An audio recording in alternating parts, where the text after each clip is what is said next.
today. And thank you all for attending. Government ministers, civil society, business and academic leaders. Together, over the next 2 days, we must be the accelerant that galvanises the global community, governments, business and the civil sector to rapidly ramp up the production and deployment of green hydrogen. We simply cannot meet the challenge of global warming without green hydrogen. Hydrogen, nature's superfuel, which produces no greenhouse gas emissions when used, and if it is green, creates no greenhouse gas emissions when it is made. To get to net zero, we have to stop burning fossil fuels. It's an obvious thing that is so often overlooked. We've got to stop burning coal and gas, and we can't do that without green hydrogen. In some sectors, we'll have the choice between electrification and green hydrogen. But in so many emissions-intensive industries, green hydrogen and its derivatives like green ammonia or green methanol are the only options. There are so many examples: heavy transport, shipping, cement, but let's just take steel. 9% of global greenhouse gas emissions. Using hydrogen instead of coal to make green steel eliminates all of those greenhouse emissions and is arguably the most efficient single use of green hydrogen, with 1 kilogram of hydrogen saving 26 kilograms of carbon CO2 equivalent emissions. Green hydrogen is the essential enabler of the transition to a safer planet, to a decarbonised future, one that we can responsibly leave to our children and grandchildren. We have almost every resource to meet this challenge. We have the technologies, and they're getting better. We have the resources. We have the finance. And above all, we have, in industry particularly, less so in government, we have the leadership. But there is one essential resource that is limited and diminishing, and that is time. If we are to keep global temperature rises below 1.5 degrees, greenhouse gas emissions need to peak in less than 3 years. Emissions must then reduce by 43% by 2030. Net zero 2050 targets are fine. 2050 is well past the tenure in office of every single politician that has propounded them. Think about it. There may be some young dictators who feel they can last that long, but by and large, in democratic systems at least, it's a long way down the road. But you know what? We can't wait until 2050. And we certainly can't get to net zero by 2050 unless we make much greater cuts in emissions now. Now, kicking the can down the road, hoping that some new technology will turn up, you might call that environmental McCorberism, might work in an election campaign. But the physics of global warming is not susceptible to wishful thinking. For many, too many years, those who defended the continued use of fossil fuels succeeded in delaying action by turning climate change into a political or values issue. An ideological issue, perhaps, and in some countries they still do. But saying you believe or disbelieve in global warming is as foolish as saying you believe or disbelieve in gravity. The massive global mobilization of capital, technology, and people that we need to cut our emissions needs engineering and economics, not ideology and idiocy. Now, last year, promisingly, the world added a record 295 gigawatts of new renewable capacity. Yet last year's unprecedented growth in renewable energy is nowhere near fast enough to meet our climate targets. We have to do a lot more, a lot faster. To stay on track to contain warming to 1.5 degrees, 65% of the total electricity supply in 2030 will need to come from renewable sources compared with 26% in 2019. And the fact remains that based on current trends, we're on track to run out of emissions budget to stay within 2 degrees of warming in 2044. With only 6 years, we will have exhausted the emissions budget to stay within 1.5 degrees. We are running out of time. Now, global warming and the devastating climate changes it brings has always been a national security issue. For some nations, especially in the Pacific, it's completely existential. Now, to those dragging their feet on climate action, we've always been able to say the inexorable consequences of global warming will not be delayed by your inaction. Now we can add, and especially in Europe, you may not be interested in war, but war is interested in you. Russia's brutal invasion of Ukraine has underlined the unsustainability of Europe's dependence on fossil fuels. We have stopped, therefore, debating if green hydrogen can save us. Now we're debating how quickly we can make it happen. The inescapable and uncomfortable truth is that Western Europe has been indirectly funding this war.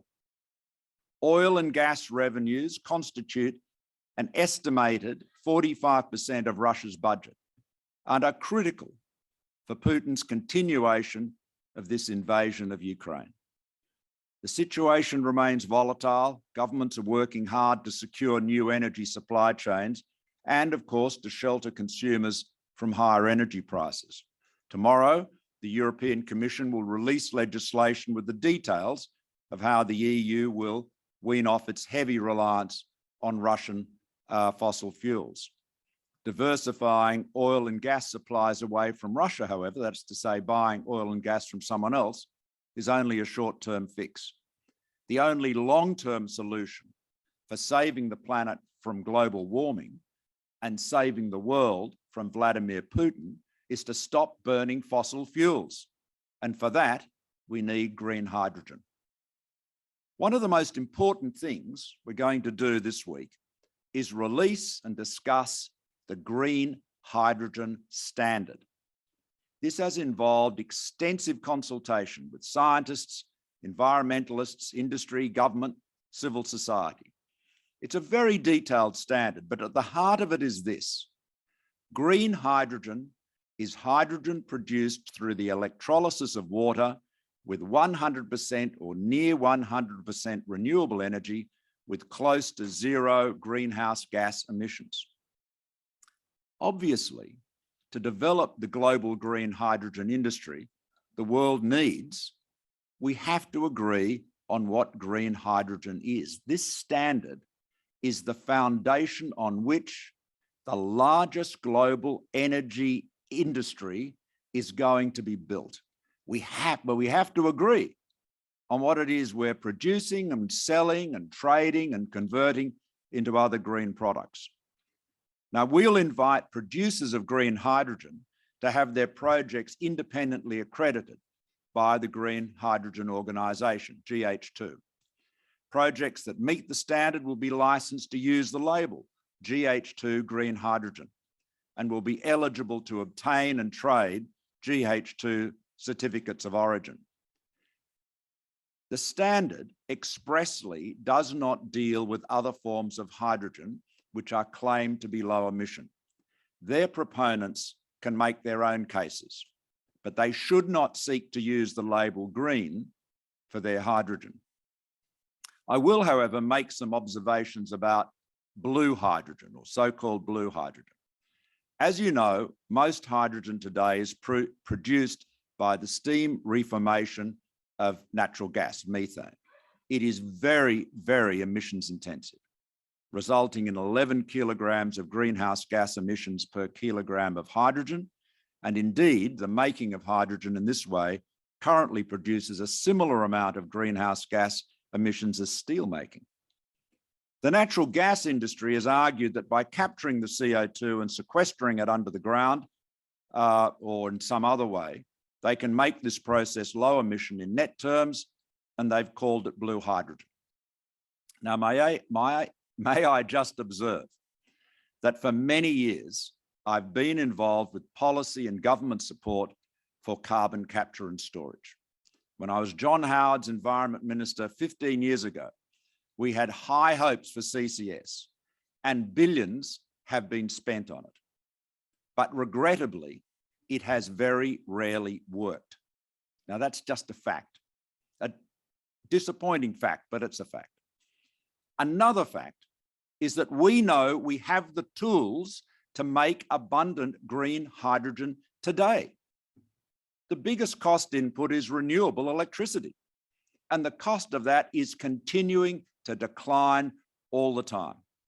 So it follows that government policies and financial support should be focused exclusively on green hydrogen. Green hydrogen is the future, and there is neither need nor time to delay. And that's why another objective of this assembly is to launch our campaign for at least 100 million tonnes of green hydrogen to be produced by 2030. And I'm pleased to say that Dr. Andrew Forrest, a fellow founder of GH2 and founder of Fortescue Future Industries, has set his own company's target of 15 million tonnes by 2030. We're also launching the African Green Hydrogen Alliance. This is an alliance of 6 African governments, Egypt, Kenya, Mauritania, Morocco, Namibia, and South Africa, all represented here today, to learn from each other and accelerate the production and use of green hydrogen. It will be essential that with urgency, we support developing and emerging economies becoming part of the green hydrogen revolution. Estimates of future green hydrogen production vary widely, and we'll hear more about them over the next 2 days, but they all involve an almost exponential increase in production. The Bloomberg New Energy Finance green scenario, for example, estimates that by 2050, hydrogen will account for 22% of total final energy consumption. That's 1,318 million tonnes of hydrogen. This will require an enormous increase in electricity production, as much as 5-fold increase in current electricity production. And this is a really important point. I mean, in the developed world, countries like my own Australia, we have been used to electricity production or consumption being more or less flat. GDP is growing, economic industrial activity, or economic activity at least, is increasing, but because of the decline of old industries and energy efficiency, electricity consumption has remained more or less flat. And typically the transition is involved coal-fired continuous thermal generation going out and being replaced by renewables plus storage, pumped hydro, batteries, something like that. But what we're now looking at is the same type of increasing demand for electricity everywhere as we see in developing countries. I mean, one of the challenges that developing countries have is obviously seeking to accelerate electricity production because so many of their citizens don't have access to it, and at the same time decarbonize. Whereas in the developed world, it's been easier because our consumption has been relatively flat. That's all set to change. We are going to have to ramp up electricity production from renewables in a way we've never seen before. And that is going to be one of the biggest challenges as we meet this transition to a clean energy, a decarbonised future. With renewable electricity as the largest cost element, as I said, we also need a massive ramp up in electrolyser production. It has been historically almost a bespoke production model that has got to be absolutely industrialised, commoditised, with all of the attendant cost reductions. In a sense, I mean, I'm old enough to remember when solar panels were made by hand.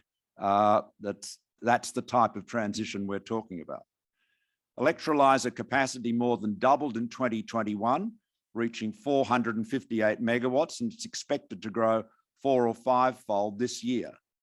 IRENA, whose Director General is here with us today, suggests the cumulative installed capacity of green hydrogen electrolyzers needs to grow to some 350 gigawatts by 2030.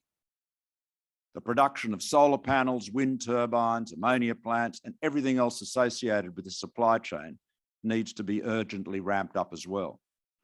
To reach net zero by 2050, annual clean energy investment worldwide will need to more than triple by 2030 to around $4 trillion. To realise that investment, the market is going to need stronger leadership from governments. New and innovative ways must be found for planning and permitting the infrastructure we need to get on with this part of the energy transition. And leadership is what this assembly is all about. So we know what we need to do: stop burning fossil fuels. And we know that we cannot do that without a massive transformation of our energy and industrial systems to clean, renewable fuels. Green hydrogen is an indispensable part of this transformation. We cannot do it without green hydrogen. So there is no time to waste and a planet to save, which, Elon Musk notwithstanding, is the only planet we've got. Thank you very much.